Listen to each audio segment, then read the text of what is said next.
இப்போ நாங்கள் பொதுவாக ஒவ்வொரு எக்ஸாம்னு வரும்பொழுது இட்ஸ் நாட் ஒன்லி ஃபார் ஸ்டூடெண்ட்ஸ்க்கான எக்ஸாம் மட்டும் கிடையாது. இது எங்கள் டிபார்ட்மெண்ட்டுக்கான எக்ஸாம் தான். எங்கள் டிபார்ட்மெண்ட் இருக்கிற இங்கே இருக்கிற உயர் அதிகாரிகள் இருந்து எல்லா மட்டத்திலும் இருக்கின்ற எங்களுடைய அதிகாரிகளுக்கான ஒரு பரீட்சை தான்.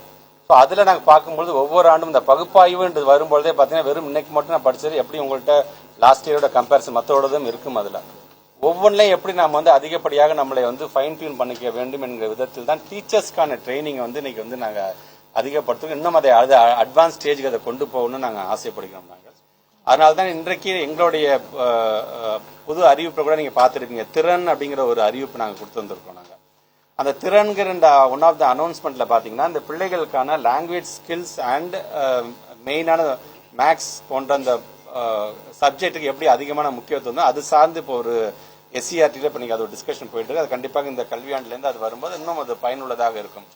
அது 6ஆம் வகுப்புலேருந்து 8ஆம் வகுப்பு வரை போதுமா என்று பார்த்தால் அது 12ஆம் வகுப்பு வரைக்கும் கொண்டு செல்ல வேண்டும் என்கின்ற அந்த முடிவும் நாங்கள் இந்த மாதிரி ரிசல்ட்டை பார்க்கும்போது தான் அந்த மாதிரியான முடிவும் வரும். ஆனால் எங்களை பொறுத்த ரிசல்ட் வருவதற்கு முன்பாகவே அது ஒரு தொலைநோக்கு ஃபோர்சி பண்ணி தான் இன்னைக்கு அது போன்ற திட்டங்களை நாங்கள் கொண்டு வரோம்னாங்க.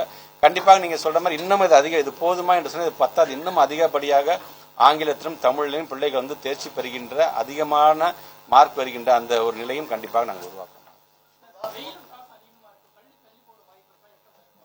நான் இப்போ ஏற்கனவே அறிவிச்ச மாதிரி ஜூன் 2 தான் இருப்போம். இப்போ இருக்கிறோம் நாங்கள் இது வரைக்கும்.